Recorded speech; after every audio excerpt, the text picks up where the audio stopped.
मेरे पास और कोई सहारा नहीं है। मुझे विश्वास नहीं होता कि तुम कृष्ण पुत्र हो। नहीं हूं मैं, नहीं हूं छलिया का पुत्र। वो केवल मेरे लिए एक छलिया है, केवल एक छलिया। सांप!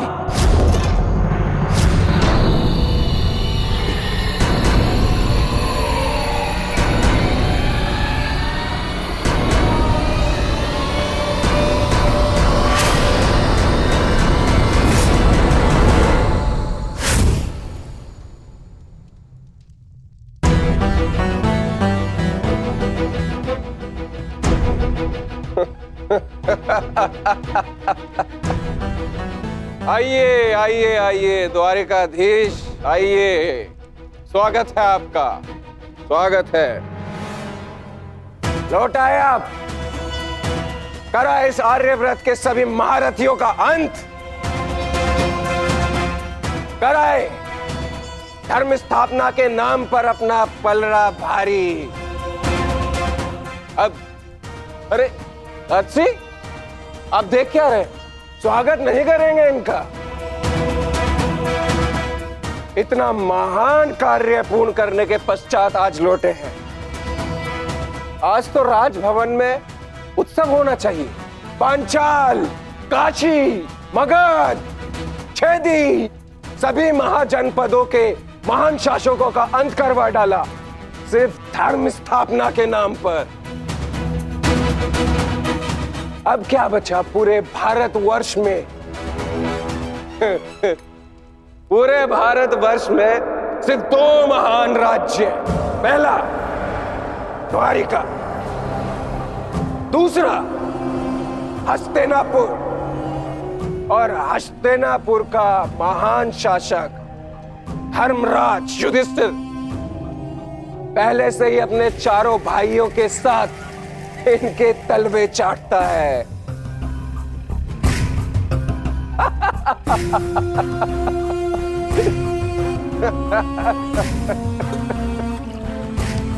बधाई हो, बधाई हो वासुदेव, बधाई हो। आप अपने उद्देश्य में सफल हुए। जीत गया द्वारिका महाभारत। परंतु आपने भी मूल्य कुछ कम नहीं चुकाया। हमारी 7 औक्षणी सेना का अंत करवा दिया। क्या मिला आपको हमारे वीर सैनिकों का अंत करवा कर? क्यों किया आपने?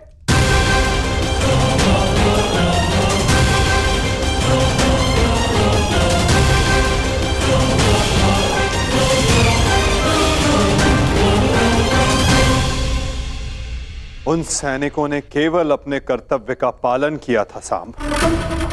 युद्ध लड़ा, अनेकों को मारा और स्वयं वीर गति को प्राप्त हो गए। उन्होंने तो स्वर्ग की सीढ़ियां पाली सांब। परंतु तुमने अपने साथ क्या किया है पुत्र? तुमने तो स्वयं के जीवन को ही नर्क बना डाला है। तुमने वचन दिया था ना दुर्योधन और लक्ष्मण को कि महाभारत के युद्ध में तुम नारायणी सेना का नेतृत्व करोगे। तो क्यों नहीं बचाया अपनी सेना को? क्यों छोड़ आए अपने मित्र को अकेला युद्ध में? क्यों साथ नहीं दिया अपने मित्र का साथ? केवल अपने प्राण बचाने के लिए?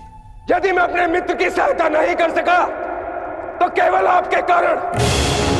आपने रोका था मुझे। मैंने तुम्हें रोका नहीं था साम, केवल विकल्प दिए थे। विकल्प? विकल्प यार में आपने मुझे भयभीत किया था। भयभीत नहीं किया था साम, मैंने केवल तुम्हें यदुवंशी के नियम स्मरण करवाए थे कि यदि नारायणी सेना परास्त होती तो उसके साथ नारायणी सेना का सेनापति अपनी उपाधि खो देता है। विकल्प मैंने अर्जुन और दुर्योधन को भी दिए थे। दुर्योधन ने युद्ध करना चुना और अर्जुन ने धर्म स्थापना। और तुमने युद्ध में भाग ना लेना चुना सांब।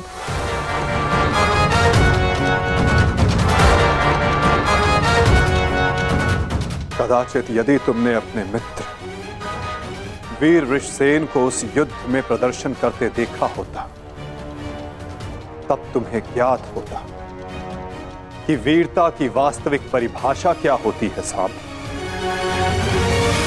यदि तुमने अपने प्राण उस युद्ध में गंवा दिए होते तो आज मेरा सर गर्व से ऊंचा होता, किंतु नहीं। तुम तो मदिरा के मद में स्वयं के जीवन को धीरे धीरे करके मार रहे हो। लज्जा आती है तुम पर सांब, लज्जा आती है।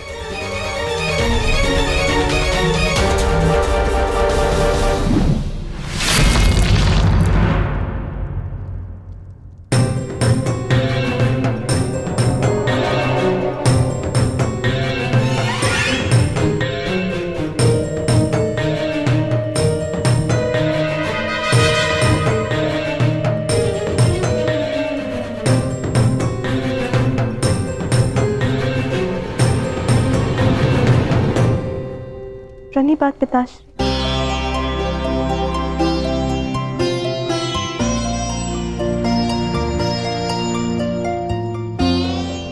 पिताश्री मैं क्षमा। लक्ष्मणा, इतनी लंबी यात्रा से आया हूं पुत्री, भोजन नहीं कराओगी? जी पिताश्री।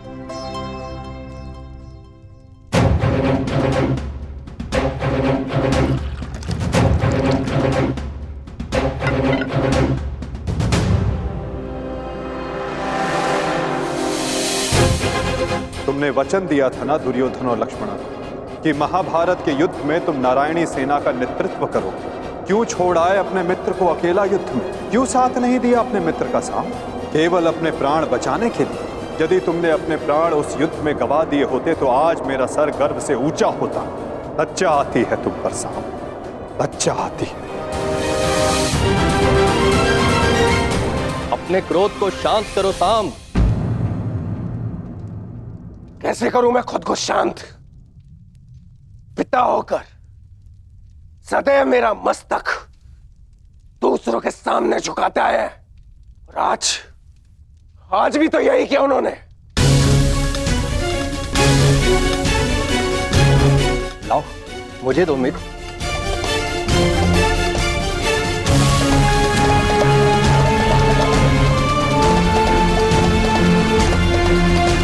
लो पियो।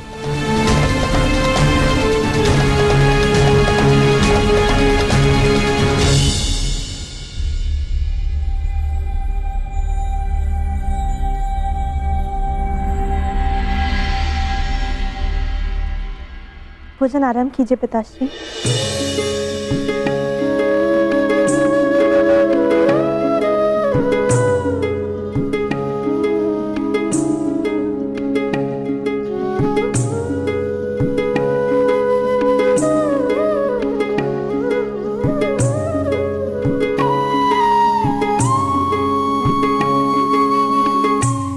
पिताश्री, क्या आप मुझे मेरे पिता के विषय में कुछ बता सकते हैं? युद्ध में क्या हुआ था?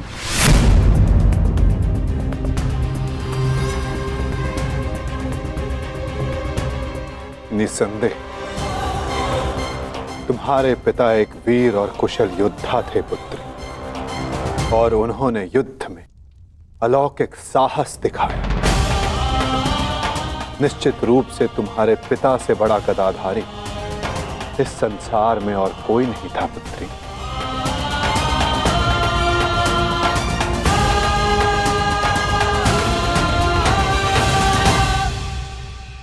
यदि ये सत्य है तो उन्हें ये संसार छोड़ के क्यों जाना पड़ा पिताश्री? हमारे कर्म और हमारे चयन हमारी नियति निर्धारित करते हैं। कुछ भावों में और कुछ वस्तुओं में अधर्म का वास होता है।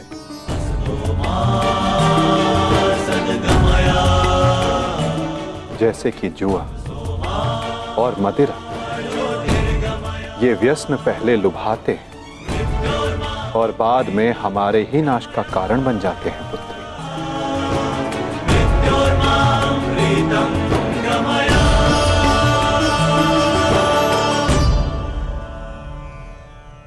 लो मित्र पियो।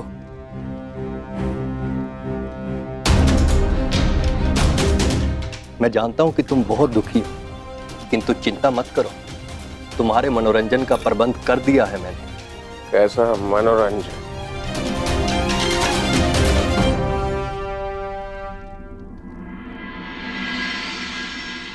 लक्ष्मणा, सदैव स्मरण रखना पुत्री, जब जब मनुष्य पर मद और जुए का प्रभाव बढ़ेगा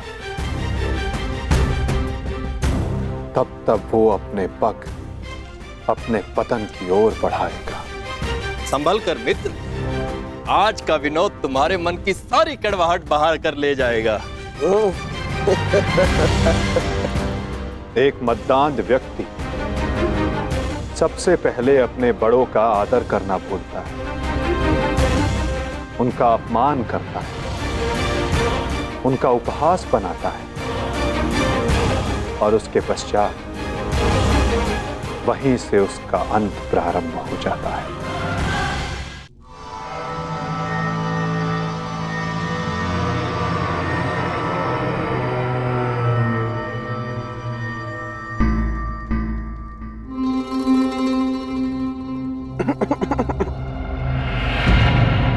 तो आप हैं महान ऋषि, सुना है महात्मा कि आप भविष्य बता सकते हैं।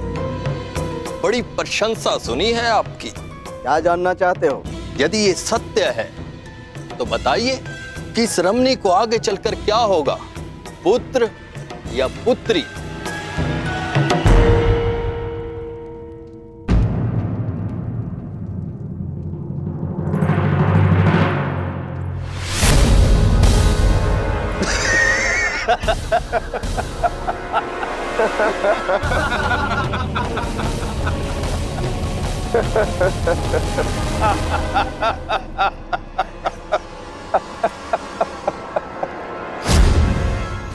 और समय बताना मत भूलिएगा महाराज। यदि आपकी भविष्यवाणी सत्य नहीं हुई तो आप अपनी बाकी की तपस्या हमारी बंदी गृह में पूर्ण करेंगे।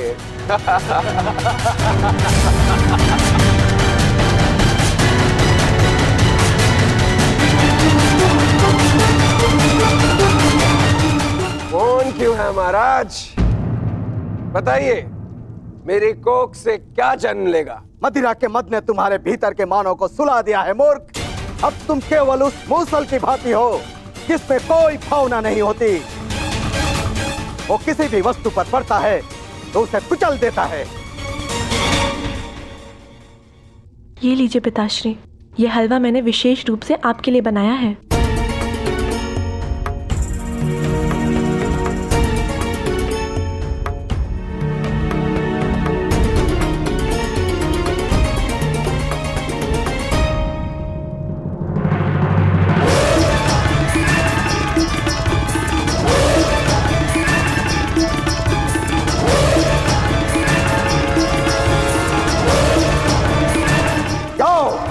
आज से ठीक 1 सप्ताह के पश्चात तुम्हारे पेट से मूसल ही उत्पन्न होगा जो तुम्हारे वंश के विनाश का कारण बनेगा। जिस मदिरा के मद में तुमने मेरा अपमान करना चाहा, वो मदिरा तुम्हारे नाश का कारण बनेगी।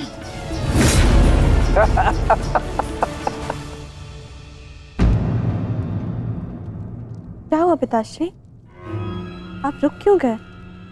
क्योंकि जिसे रुकना चाहिए था।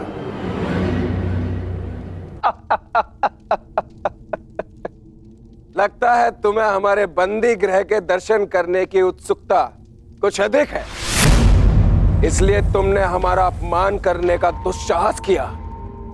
पहले वासुदेव और अभी तुम। मैं तुम्हें जीवित नहीं छोड़ूंगा।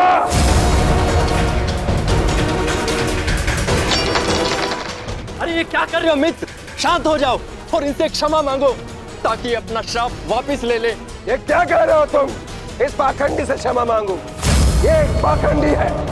भला कभी किसी पुरुष के कोख से कुछ जन्मते हुए देखा है? ऐसे ढोंगी साधु से डरने की कोई आवश्यकता नहीं।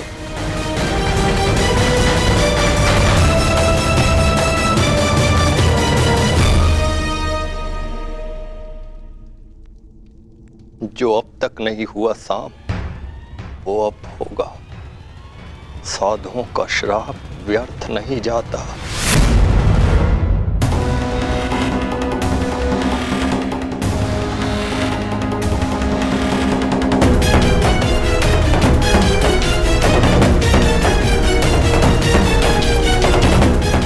मुझे क्षमा करना पुत्री। कदाचित मैं तुम्हें कह सकता सदा सौभाग्यवती भव।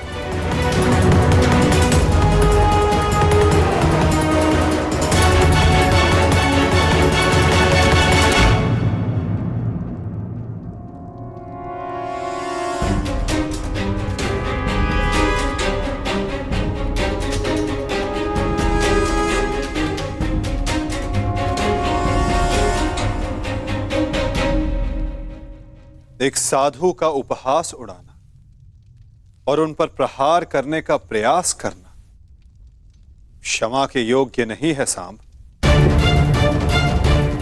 आपने तो सृष्टि के सभी महारथियों और अनेकों सैनिकों का वध करवाया, क्या वो क्षमा के योग्य है?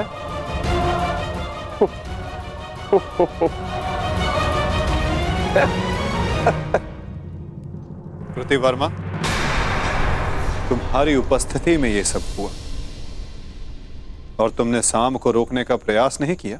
क्षमा चाहता हूं वासुदेव, हम तो केवल विनोद करना चाहते थे। मुझे अनुमान भी नहीं था कि बात इतनी आगे तक बढ़ जाएगी।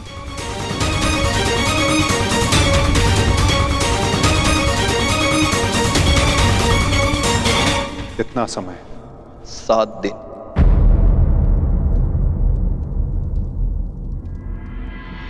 सात दिन बाद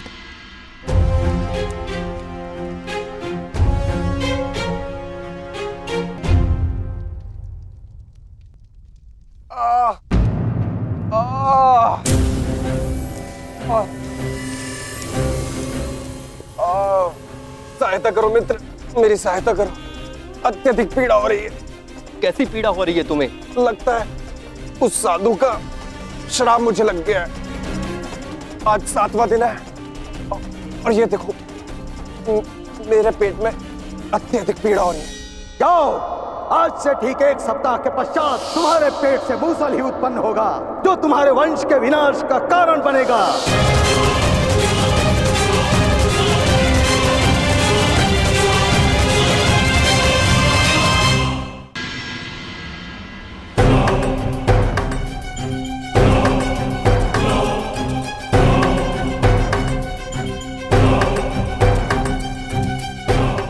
बड़ी विचित्र घटना घटी है वासुदेव। कुमार सांब के शल्य चिकित्सा के पश्चात उनके पेट से ये मूसल निकला है।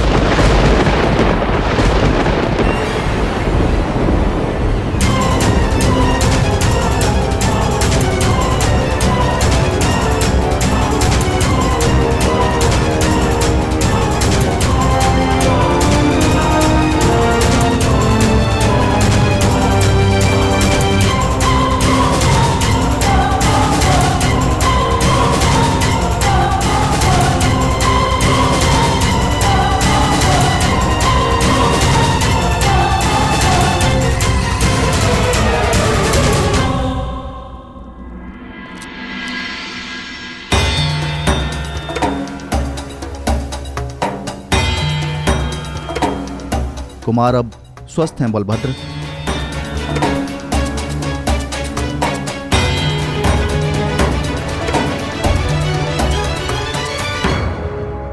देख लिया, ये उस श्राप का नहीं, ये तुम्हारे अहंकार और तुम्हारे मदिरापान का फल है। ये श्राप तो केवल एक निमित्ता है। तुम्हारे कर्मों के कारण यदुवंश का नाश जन्म ले चुका है। यदि मदिरा के मद में तुमने एक महात्मा का अपमान ना किया होता तो आज तुम्हारी यह दशा ना होती।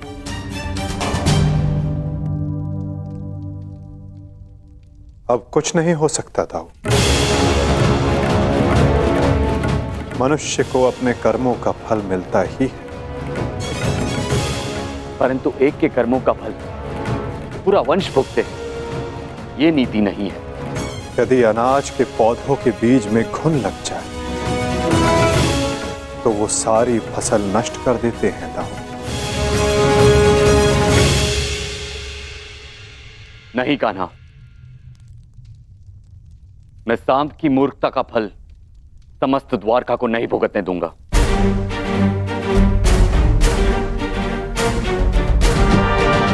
आप इस मूसल का क्या करेंगे दाऊ? श्राप था कि मदिरा पान के कारण द्वारका का नाश होगा।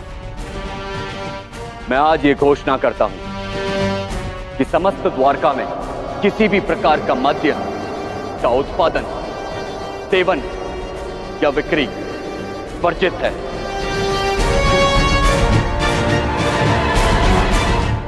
और रही बात इस मूसल की, तो इसका उपाय है मेरे पास।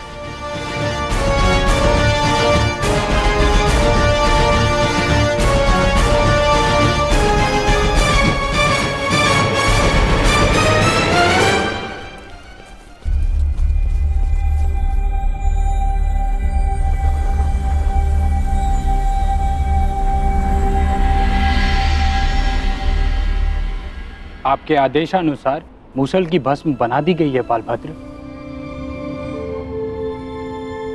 इसे द्वारका के समुद्र तट पे बहा दो।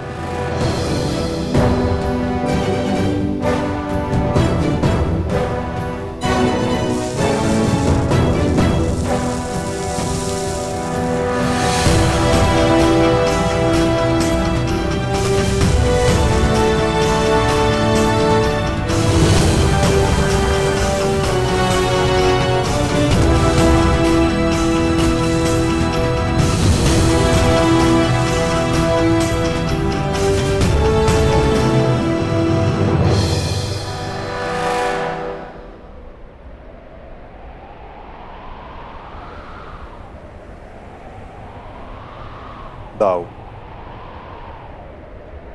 हमारे कर्म ही हमारी नियति निर्धारित करते हैं, केवल सांब के कर्म ही नहीं, कुछ श्राप हैं। मैं तुम्हें श्राप देती हूँ कि जिस प्रकार तुमने मेरे कुल का अंत किया है, उसी प्रकार तुम्हारे कुल का अंत भी होगा। और कुछ पाप भी जो द्वारिका की नियति बनाएंगे। चक्रवात से घर के धराशायी होने का भय हमेशा रहता है कृष्णा। इसका अर्थ ये नहीं कि मनुष्य अपने घर की नींव सुदृढ़ ना करे।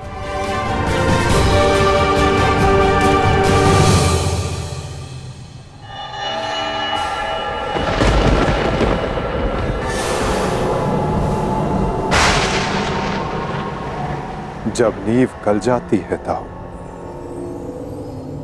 तो भवन का धराशायी हो जाना निश्चित होता है। द्वारका का अंत समीप है।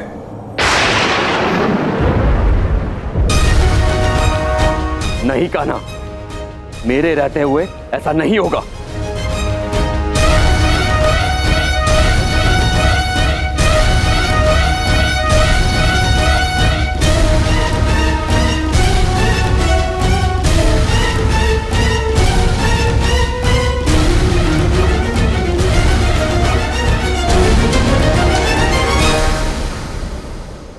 समय किसी की नहीं सुनता और ना ही श्राप आपकी सुनेगा दाऊ।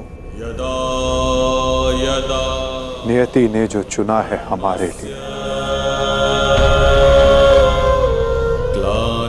हमें वो भुगतना ही होगा।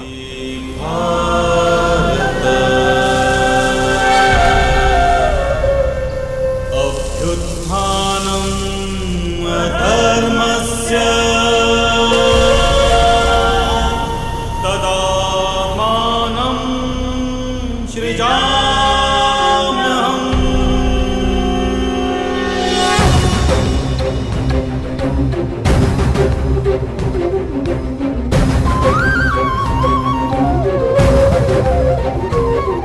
हर एक सरकंडे में एक आहुति छिपी है दाऊ। किसी की मृत्यु तो किसी की मुक्ति।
मेरा स्वप्न है कि हस्तिनापुर में एक गुरुकुल हो जहां पर बालकों की भांति बालिकाएं भी युद्ध शिक्षा में पारंगत हों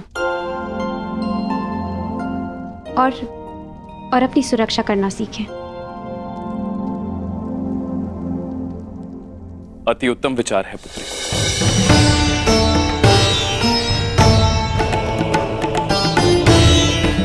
प्रणिपात, प्रणिपात, प्रणिपात।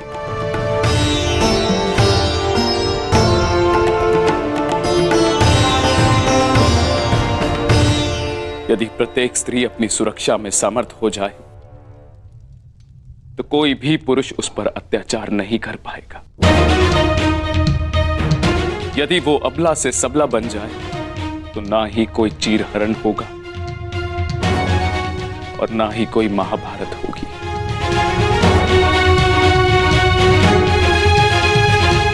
ज्येष्ठ पिताश्री, आपने स्मरण किया?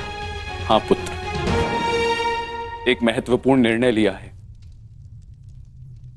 जो मैं तुम्हें बताना चाहता था।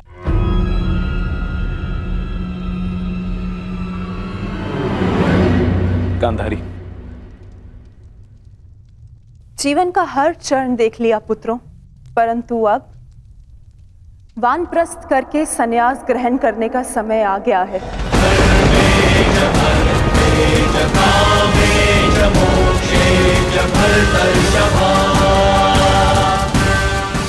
हाँ पुत्र, हिस्ट्री जीजी और मुझे विदा लेने की आज्ञा दे।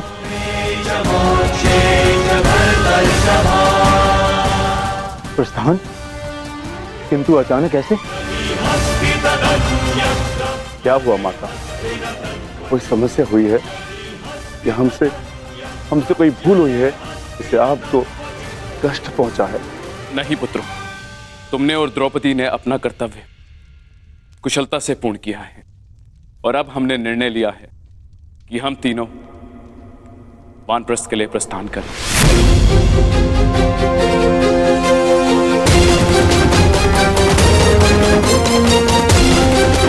कि हम तीनों वानप्रस्थ के लिए प्रस्थान करें।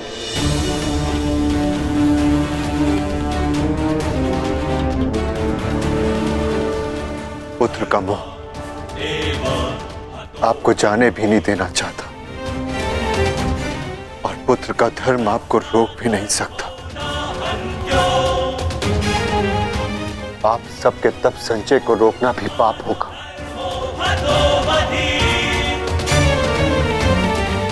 आदेश दीजिए ज्येष्ठ पिताश्री।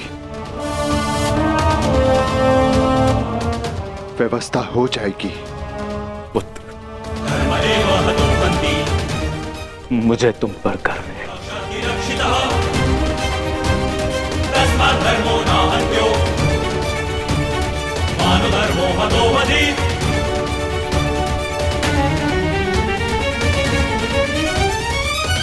परंतु हम आपको ऐसे नहीं जाने दे सकते। आप सभी के साथ हमें भी एक उत्सव मनाने का सौभाग्य तो मिलना चाहिए ना।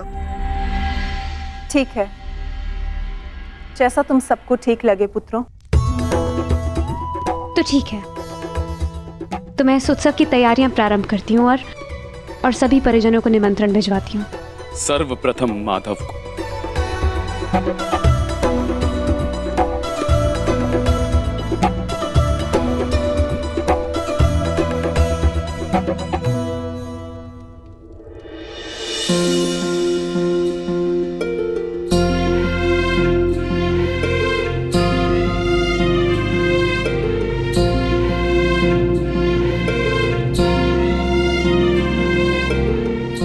सखी ने निमंत्रण दिया है, स्वीकार करना ही पड़ेगा।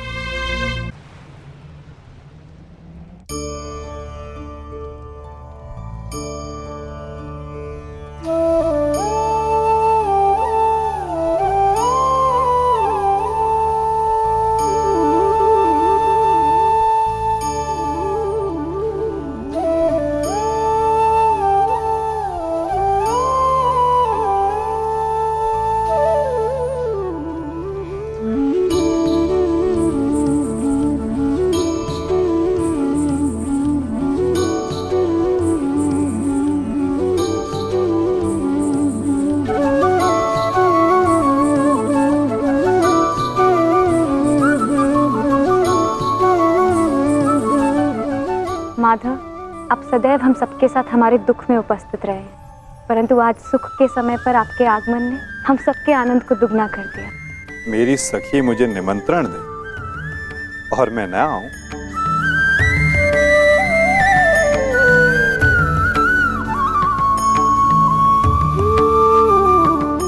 तुम सबका परिश्रम स्पष्ट दिखाई दे रहा है। जब प्रेरणा देने वाला शुभ हो तो परिश्रम का फल भी शुभ ही होता है माधव। आइए माधव, अपना स्थान ग्रहण करें।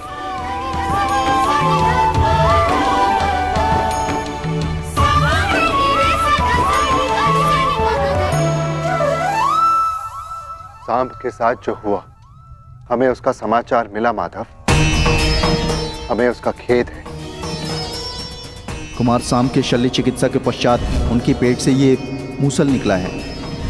समय का चक्र और नियति को कोई नहीं रोक सकता धर्मराज। परंतु मुझे सदा खेद रहेगा।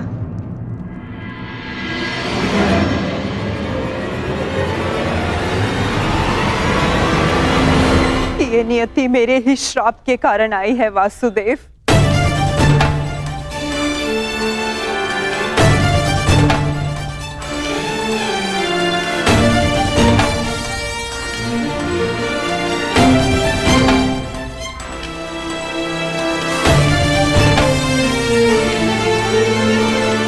प्रणिपात राजमाता।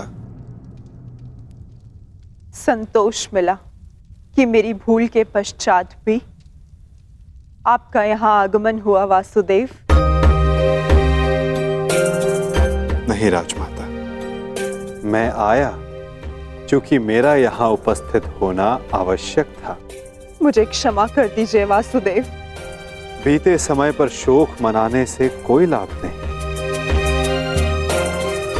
आनंदमय तो ये है कि हम सभी आने वाले नए भविष्य का स्वागत करें। कैसा भविष्य माधव? बधाई हो सम्राट, महारानी वृषाली ने पुत्र को जन्म दिया है।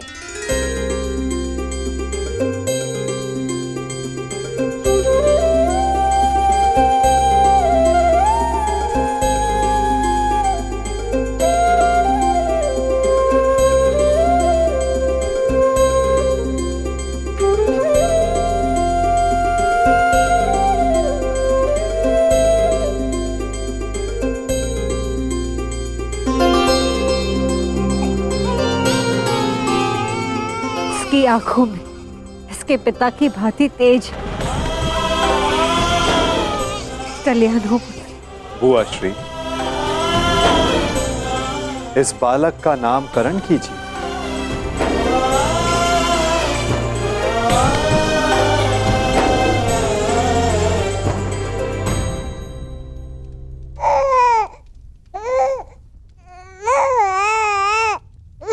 नहीं माधव, ये कार्य आपका है।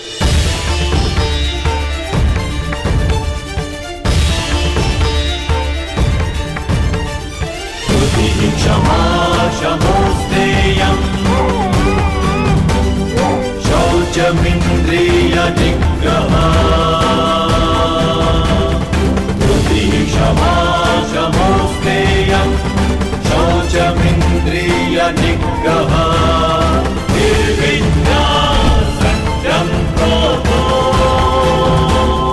दशकं धर्मलक्षणम्। मित्र कर्ण के एक वीर पुत्र का नाम वृषसेन था और इस वीर बालक का नाम है राधे कर्ण पुत्र वृषकेतु।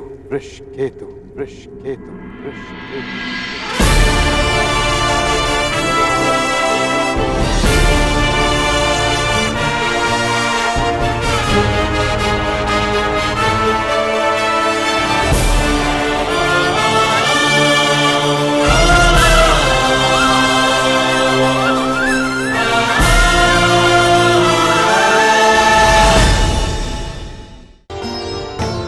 हस्तांतरित करने का समय आ गया, परंतु माधव। महाराज,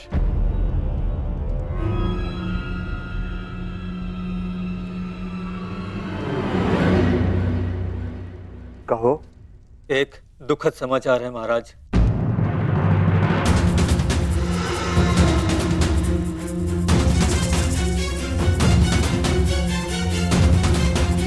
अभयदान दिया, बोलो क्या समाचार है? राजमाता कुंती। क्या हुआ है माता कुंती को?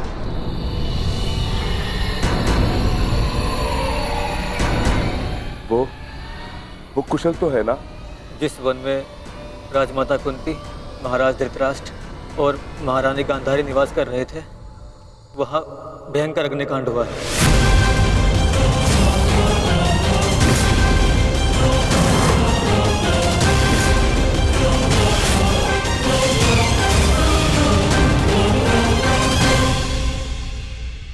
और वो तीनों जलकर भस्म।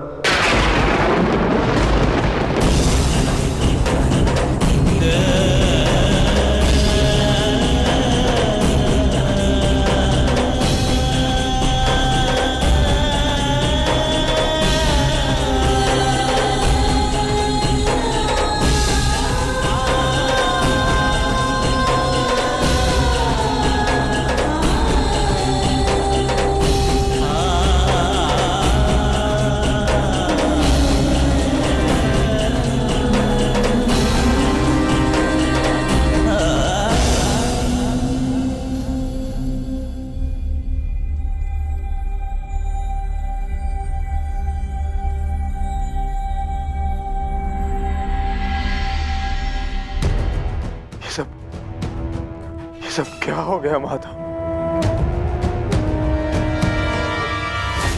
अचानक इस बात क्या हो गया?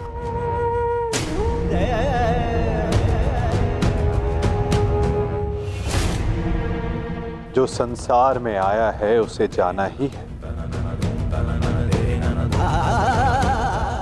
महत्वपूर्ण ये है कि वो अपने जीवन से क्या लेकर गए और इस संसार को क्या देकर गए।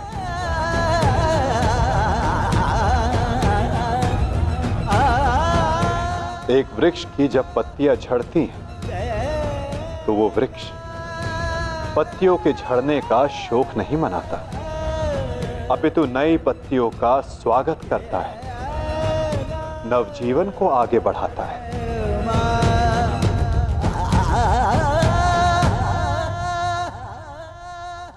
आप सब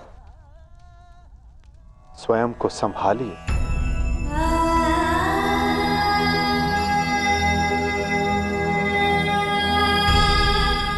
पार्थ,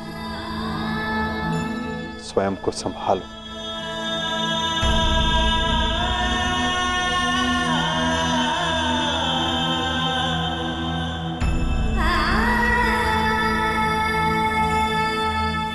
धर्मराज, आपने अपना हर कर्तव्य, हर उत्तरदायित्व कुशलतापूर्वक पूर्ण किया है और परिवर्तन का जो वचन आपने दिया था उसे भी पूर्ण किया।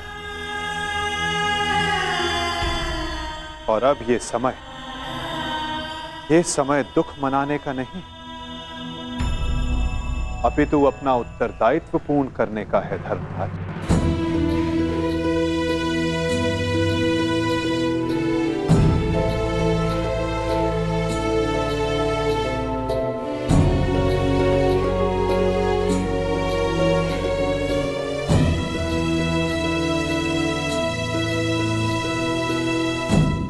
नई पीढ़ी का स्वागत करने के लिए सज्ज हो जाओ। समय आ गया है कि हस्तिनापुर के नए युवराज को प्रजा के समक्ष प्रस्तुत किया जाए।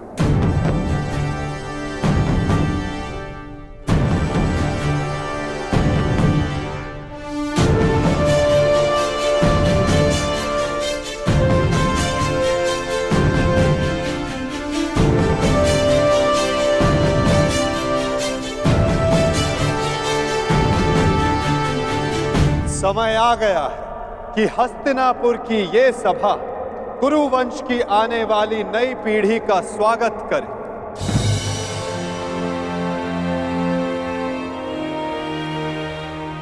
हस्तिनापुर के 2 महारथी, 2 युवराज,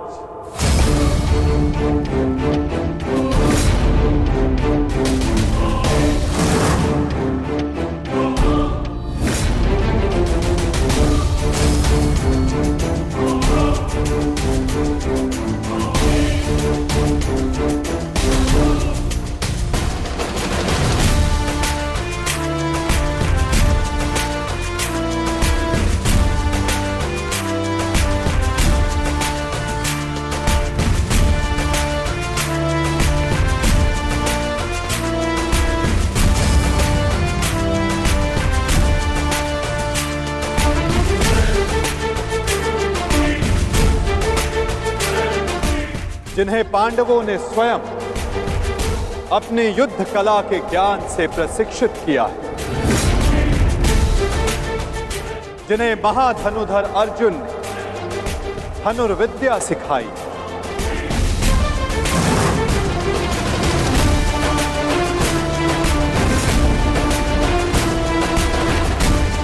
जिन्हें महाबली भीम ने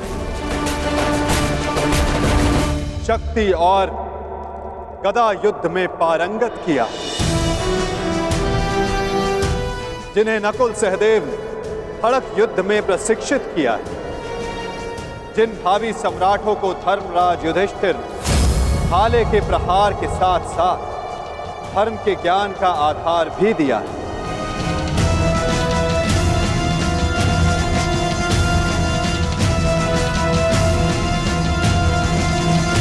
अब भारत के नए शासक तैयार हो चुके हैं। धर्म स्थापना के लिए नई पीढ़ी सज्ज हो चुकी है।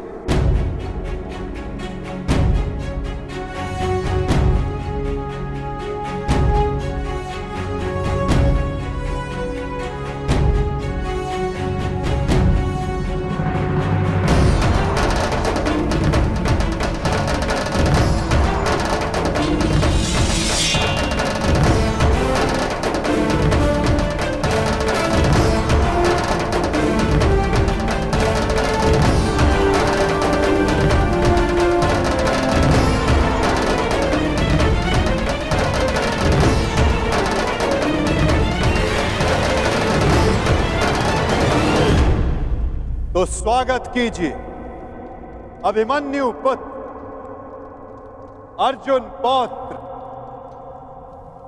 युवराज परीक्षित का।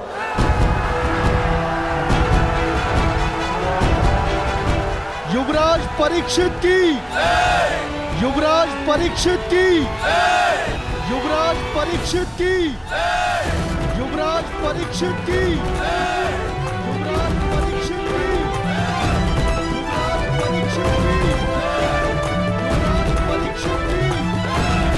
युवराज परीक्षित की।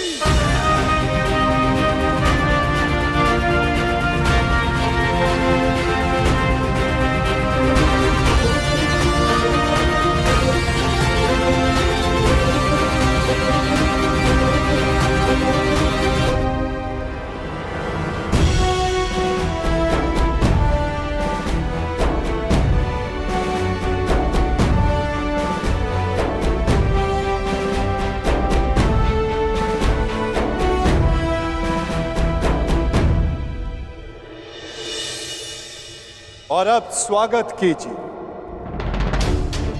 राधे कर्ण पुत्र युवराज वृषकेतु का। युवराज वृषकेतु की, युवराज वृषकेतु की, युवराज वृषकेतु की, युवराज वृषकेतु की, युवराज वृषकेतु की,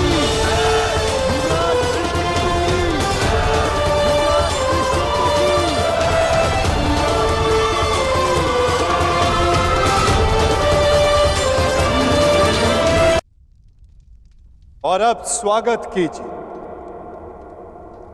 राधे कर्ण पुत्र युवराज वृषकेतु का। युवराज वृषकेतु की, युवराज वृषकेतु की, युवराज वृषकेतु की, युवराज वृषकेतु की, युवराज वृषकेतु की, युवराज वृषकेतु की।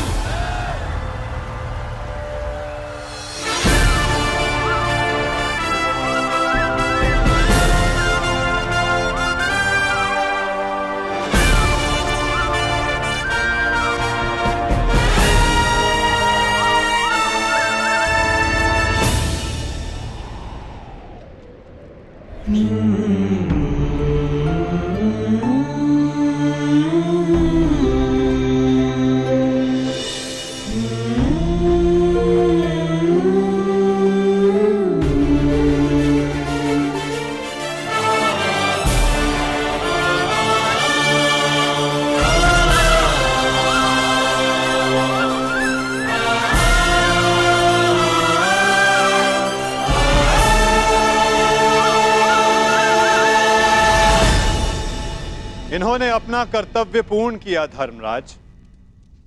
अब आप अपना कर्तव्य पूर्ण करें। एक सम्राट का कर्तव्य होता है कि वो अपने उत्तराधिकारी को निष्पक्ष होकर चुने। केवल बल ही नहीं, बुद्धि प्रवीण हो, न्याय उचित, धर्म उचित हो। और मेरा धर्म ये कहता है, न्याय और धर्म अनुसार हस्तिनापुर नरेश मेरे ज्येष्ठ भ्राता कर्ण के पुत्र वृषकेतु हो। युवराज वृषकेतु की, युवराज वृषकेतु की, युवराज वृषकेतु की। धर्मलक्षणम् दशकम् धर्मलक्षणम्। काकाश्री, मेरे लिए ये मान्य नहीं।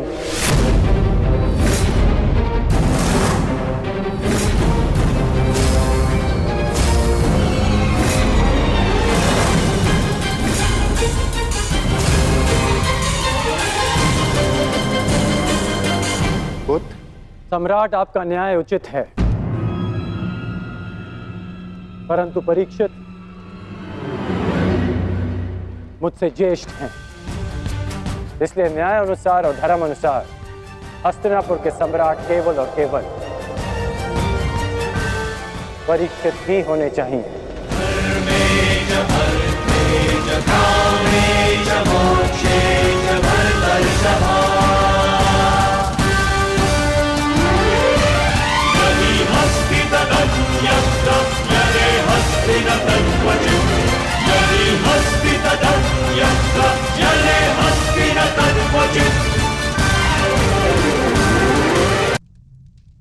परंतु पुत्र, अद्भुत वृषकेतु, ये त्याग केवल कर्ण पुत्र ही कर सकता है।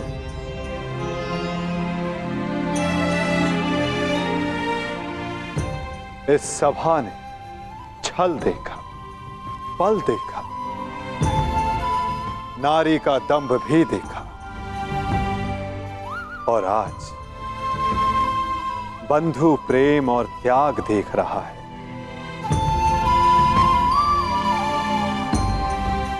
सच में परिवर्तन का जो स्वप्न अंगराज कर्ण ने वर्षों पूर्व देखा था, वो परिवर्तन आज दिख रहा है।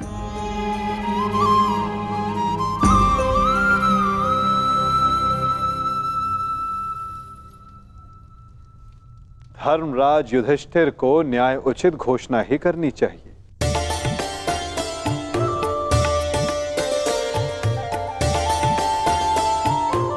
जैसी आपकी आज्ञा माधव।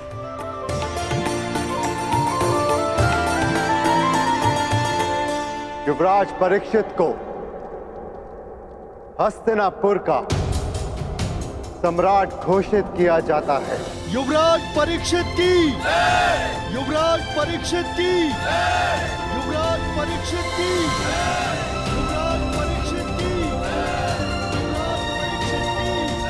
परंतु ये अपूर्ण न्याय होगा। न्याय उचित यही होगा कि अंग पर ज्येष्ठ कर्ण के पश्चात अधिकार वृषकेतु का है, और मैं वृषकेतु को अंग का नया राजा घोषित करता हूं। महाराज वृषकेतु की, महाराज वृषकेतु की, महाराज वृषकेतु की। और अंग के साथ साथ इंद्रप्रस्थ भी वृषकेतु के नियंत्रण में होगा। अंगराज वृषकेतु की, अंगराज वृषकेतु की, अंगराज वृषकेतु की।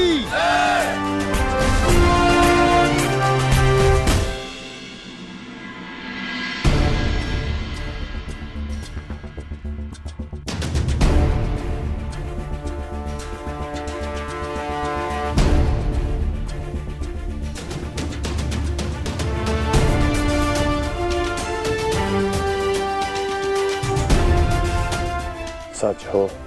मैं तो आरंभ से ही सज्ज हूं।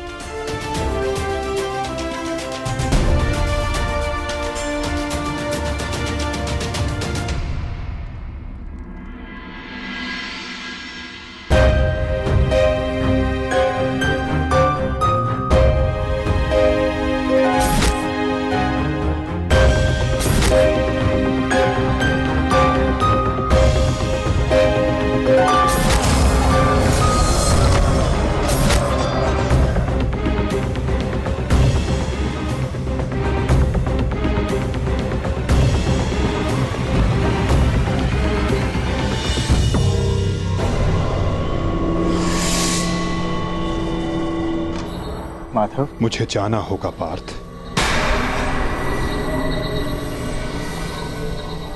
परंतु माधव। नहीं पार्थ, नियति मुझे पुकार रही है।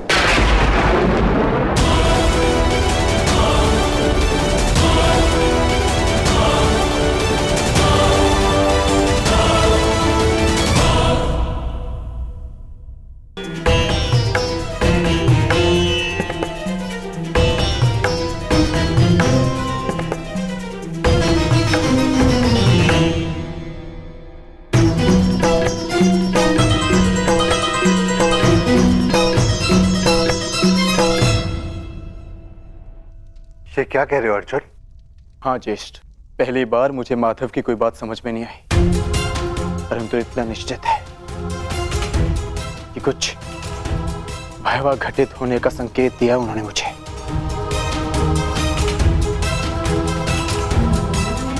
मैं आपकी आज्ञा लेने आया हूं ज्येष्ठ। मुझे द्वारका जाना होगा।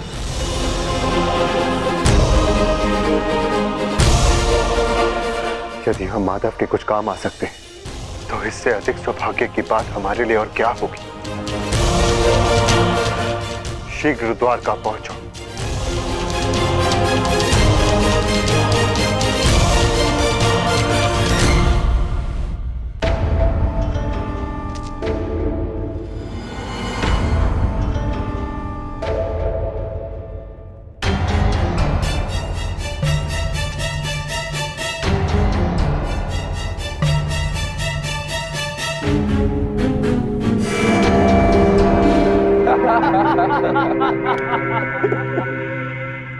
जन्मदिन की बधाई हो मित्र। कृत वर्मा, स्वागत है तुम्हारा। तुम्हारी ही प्रतीक्षा हो रही थी। वाह, क्या अद्भुत प्रबंध है। इतना सुंदर भोज मैंने कभी नहीं देखा। वाह। काहे का भोज मित्र?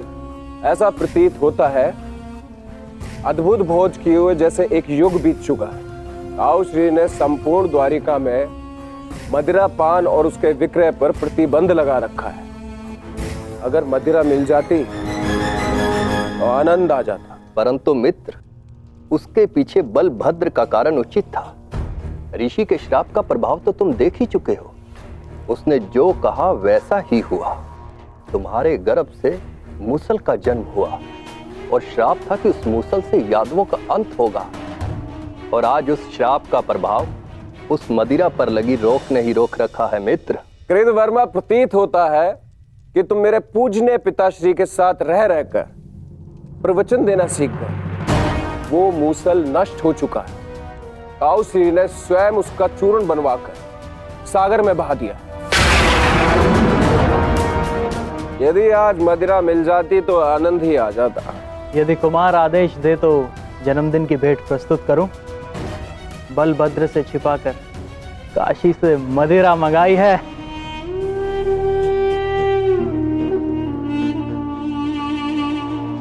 देखा कृतवर्मा, इसको कहते हैं जन्मदिन का उपहार। ये है मेरा सच्चा मित्र। आज मनेगा आनंद उत्सव।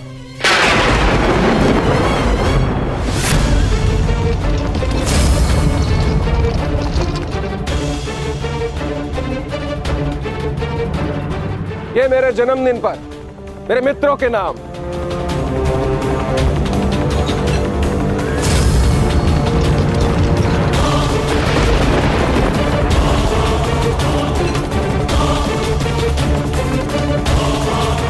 रुक जाइए आरिफ।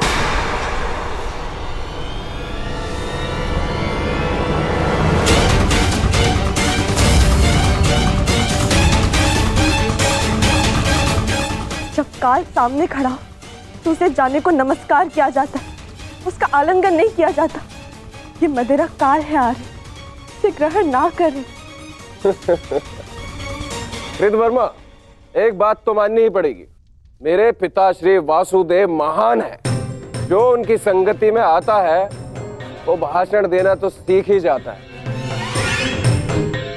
लक्ष्मणा, यहां पर स्त्रियों का आना वर्जित है, ये केवल पुरुषों के लिए। राजमहल वापस लौट जाओ।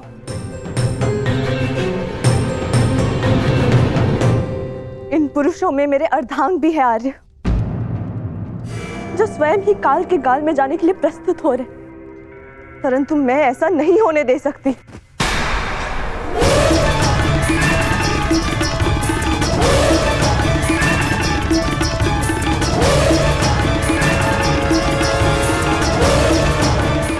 लक्ष्मणा, तुम हस्तिनापुर से हो और इस बात की साक्षी हो कि जब स्त्री पुरुष के मत के सामने क्रोध बनकर खड़ी हो जाती है तो उसके परिणाम अच्छे नहीं होते। जाओ यहां से, राजमहल वापस लौट जाओ।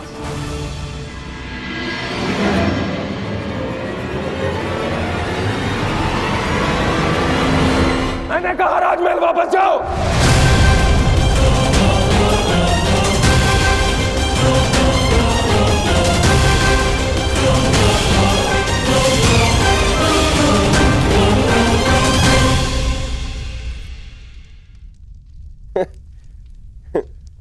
शुभ कार्य में विघ्न आते ही है मित्रों। इससे पूर्व कोई दूसरा विघ्न आए, इस दुर्लभ मदिरा को ग्रहण करो।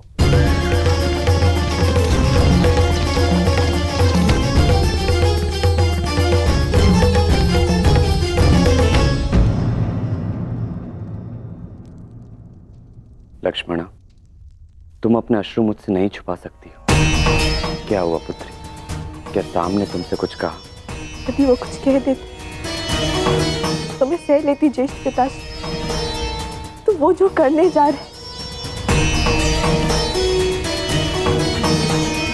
वर्षों पूर्व साधु ने जो श्राप दिया था पूर्ण होने जा रहा है पिताजी। यादवों का विनाश रोकिए।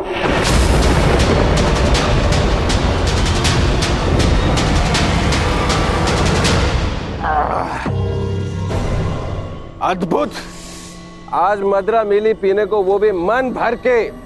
वाह।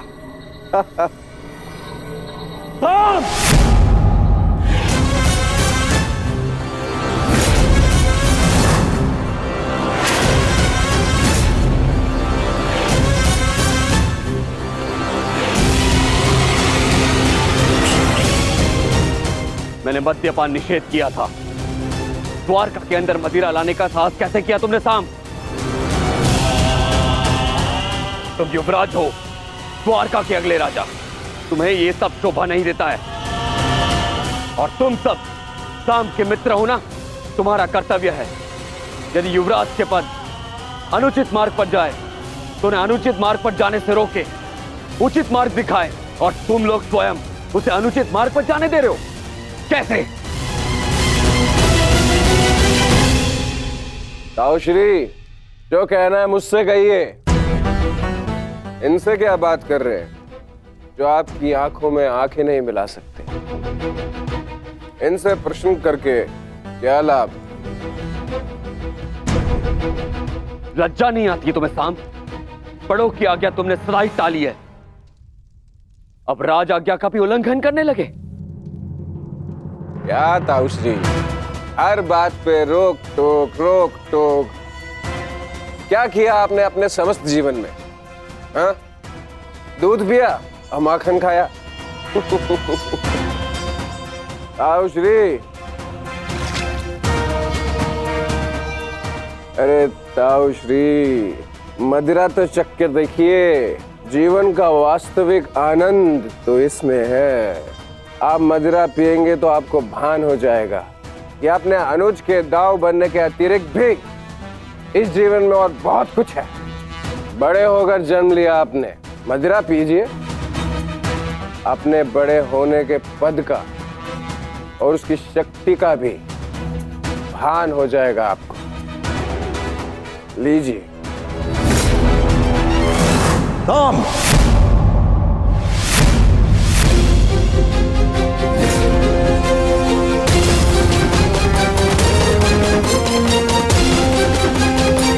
का दुस्साहस मत करना।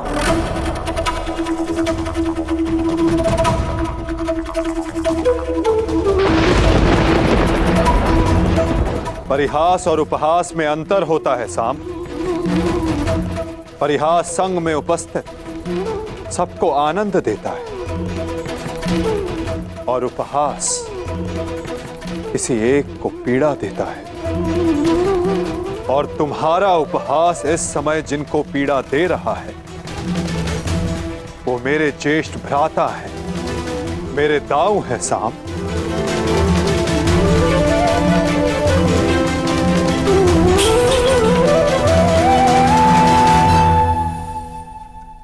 और मैं कौन हूं? हाँ? कौन हूं मैं? पुत्र या कुपुत्र? आपको तो सदैव अभिमन्यु जैसा पुत्र चाहिए था। कभी उसे मामा बनकर सिखाया तो कभी मित्र और सखा बनकर पांडवों को संभाला, परंतु ये भूल गए कि आपका भी एक पुत्र है। स्मरण है आपको? स्मरण है? नहीं, आपको स्मरण है। आपको स्मरण है कि आज आपके पुत्र का जन्मदिन है, परंतु ये भूल गए कि आज के दिन अपने पुत्र से प्रेम से मिलने आना चाहिए, ना कि इस प्रकार कटु मुख बनाकर।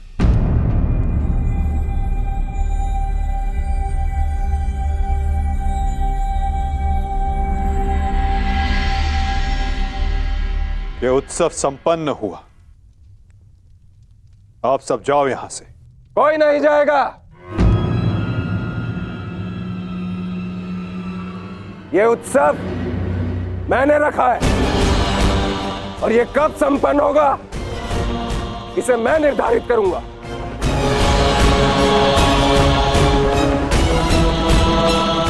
तुम इस समय मदिरा के मध में हो साम। ये समय वार्तालाप करने के लिए उचित नहीं है। जाओ, जाकर विश्राम करो। कहीं ऐसा ना हो कि संपन्न होने के स्थान पर इसका समापन हो जाए।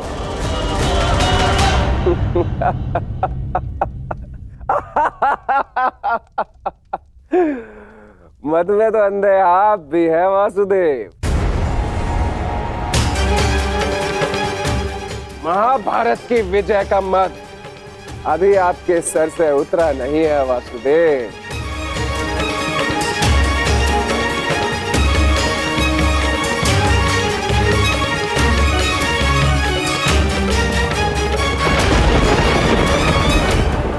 उचित कहा सामने वासुदेव।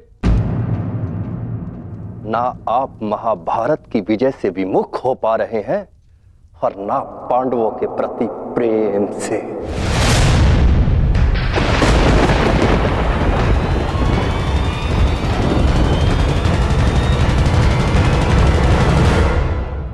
पांडवों से इतना प्रेम था आपको कि अपने ही यादव कुल का ध्वंस कर बैठे।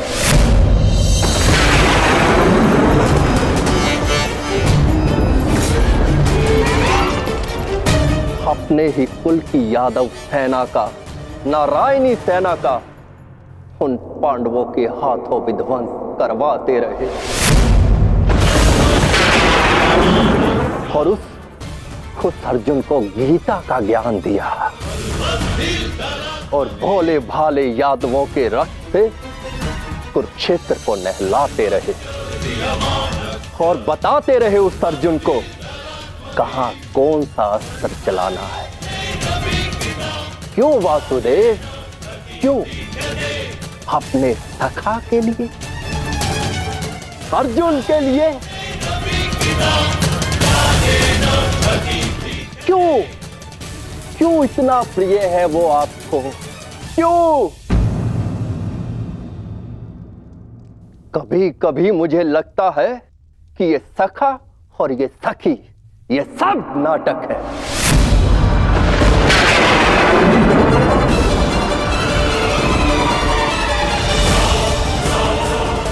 प्रतीत होता है जैसे पंचाली के छठे पति आप स्वयं हैं।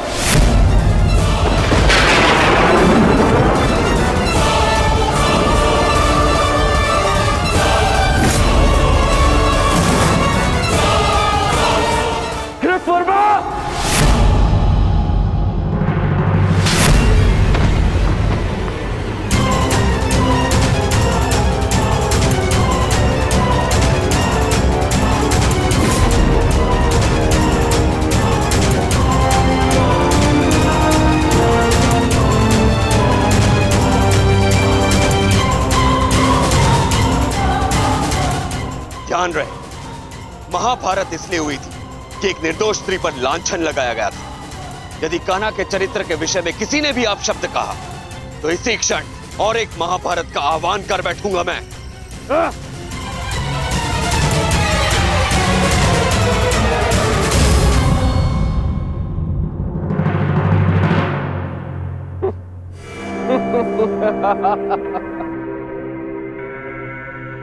वाह, प्रेम हो तो ऐसा, भाई हो तो ऐसे। एक को कुछ कहो तो दूसरे का हाथ उठता है। परंतु ताउश्री, आप भूल रहे हैं, कृतवर्मा मेरे लिए भाई समान है।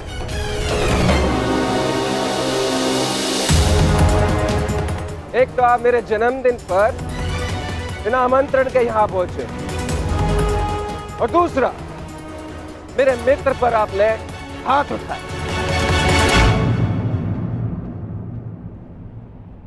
इस दुस्साहस का दंड आपको अवश्य मिलेगा। सावधान साम।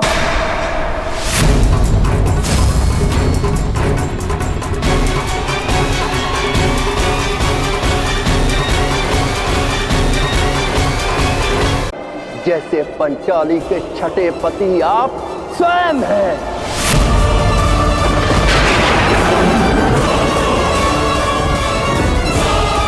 कृतवर्मा!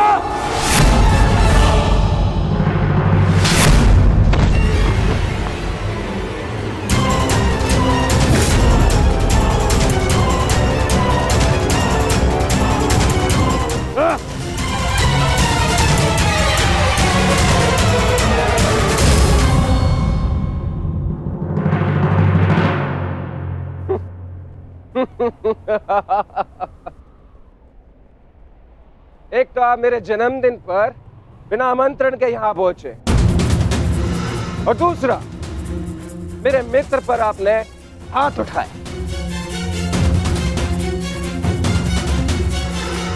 इस दुस्साहस का दंड आपको अवश्य मिलेगा। सावधान साम।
आज से ठीक 1 सप्ताह के पश्चात तुम्हारे पेट से मूसल ही उत्पन्न होगा, जो तुम्हारे वंश के विनाश का कारण बनेगा।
श्राप देती हूँ कि जिस प्रकार तुमने मेरे कुल का अंत किया है, उसी प्रकार तुम्हारे कुल का अंत भी होगा।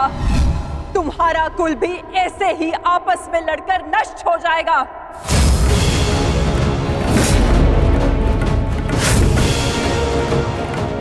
मैंने कहा था गांधार नंदिनी से कि श्राप नहीं, पाप मनुष्यों के नाश का कारण बनता है।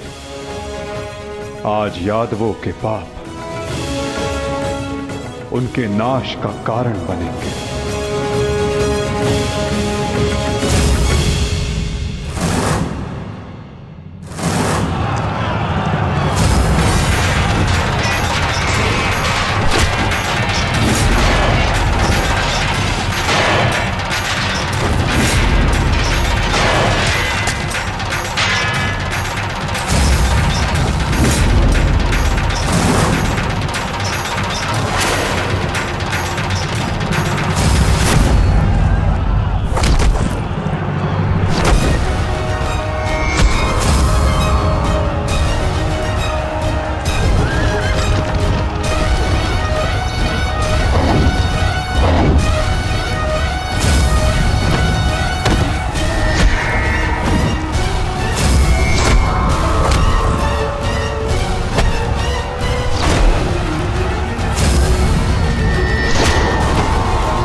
ये हमसे क्या हो गया कान्हा?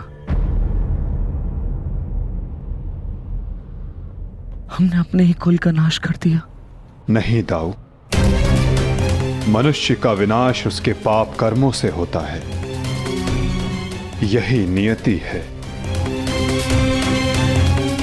और यादवों ने अपनी नियति स्वयं चुनी।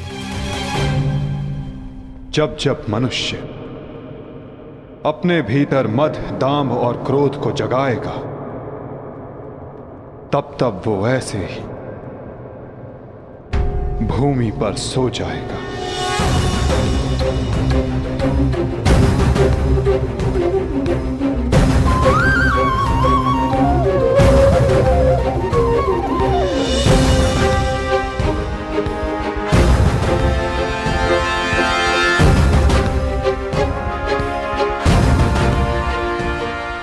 विनाश संसार के लिए एक उदाहरण होगा कि मद से उपजित क्रोध सदैव अपना और अपनों का सर्वनाश करता है। दाऊ, माता गांधारी का श्राप और यादवों के पाप ने दोनों ने मिलकर सब समाप्त कर दिया। दाऊ, किंतु इन सब का अर्थ क्या है कान्हा?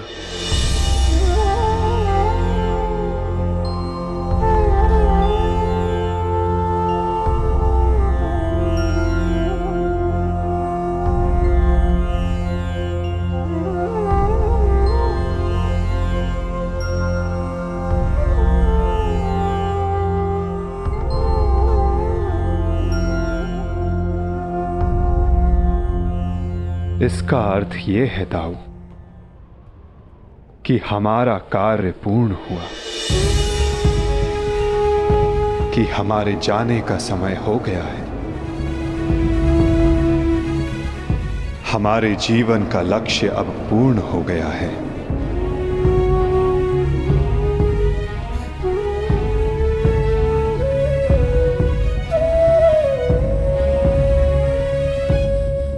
जब अंत आ रहा है तो प्रारंभ से हो।